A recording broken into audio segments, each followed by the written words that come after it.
Thank you all so much for inviting me here tonight. I feel very blessed by the amount of support that I've gotten from my campaign so far. We've already been endorsed by former Congressman Tom Rooney, and we're continuing to gain momentum.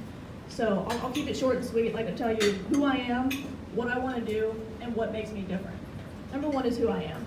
I was born and raised in Highlands County. On my dad's side, I'm a fourth generation Highlands County resident. On my mom's side, she grew up in Palmdale, and her family moved to Highlands County when she was about 13 years old. My dad has been in citrus all his life. He's a small business owner, and he's the current chair of the State Board of Education. And if you followed the news, you've probably heard his name a couple of times in the past couple of weeks. My mom is going on her 27th year as a Highlands County public school teacher. My grandma's a current Highlands County commissioner, and my grandpa recently retired from a 37-year career with the Highlands County Sheriff's Office. So public service has always been a priority in my family, and I plan to continue that legacy. As for me, after graduating from Seabrook High School, I went on to get my economics degree from Florida State, my law degree from Stetson, which currently has a better football team than Florida State, so that's a little sad. I'm currently and I'm currently a practicing land use and real estate attorney. So what do I want to do? My number one priority is job growth and everything that comes along with it. So how do I do that? Number one is improving the available infrastructure in rural counties, and that increases the amount of shovel-ready sites for businesses to grow, expand, and locate. Number two is expanding the advanced academic and workforce training options at the high school level so that college-bound students can get a jump start on their college curriculum and non-college-bound students can get a skill or a trade that translates into a job with a livable wage. Number three is capitalizing on our region's strengths by bringing high-paying, high-tech, agriculture-based jobs to our region.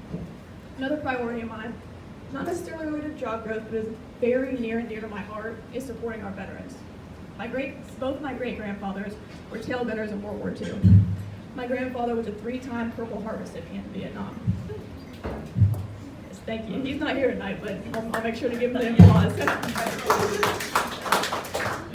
Our veterans are some of the most important, yet some of the most underserved members of our community.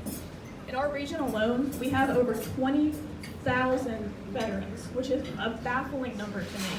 And one of the biggest issues facing veterans right now is the lack of transitional housing in our region.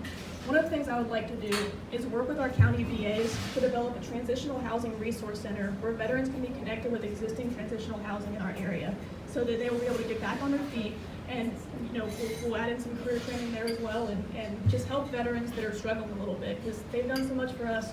Let's do something for them. So what makes me different? I believe I bring a unique and fresh perspective that is lacking in Tallahassee. I'm the product of two very hardworking parents who both grew up in trailer parks.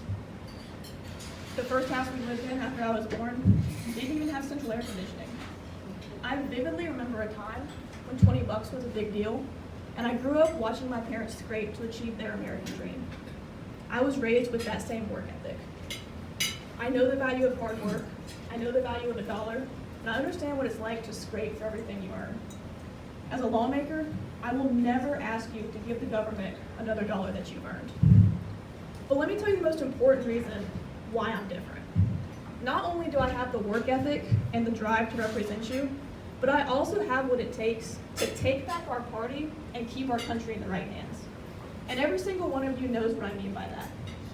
We're living in a world where the media, Hollywood, and even other politicians are brainwashing young generations to believe that we're owed something.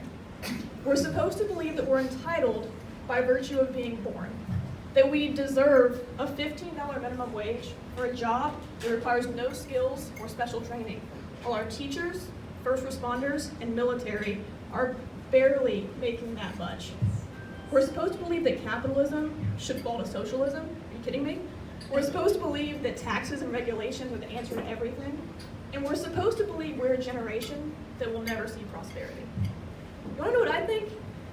I think we're living in the greatest country in the world, and this is the narrative because we are a generation that has never known anything but prosperity. We have never been drafted to war.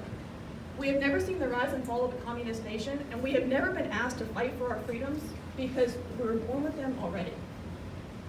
The more young voters that are reached by the mainstream media's narrative, the more our party is in danger, and the more our country is in danger. We need strong leaders and strong role models that can reach these young voters so we can continue to keep conservative values multi-generational. My voting bloc, which consists of people ages 24 to 39, the millennial generation, is quickly becoming the largest voting bloc in the country.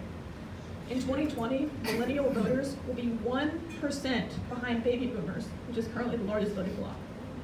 We need to make sure this demographic helps us, not hurts us.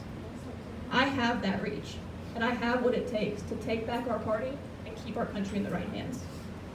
And with that, thank you all so much for your time, and I would appreciate your consideration next August.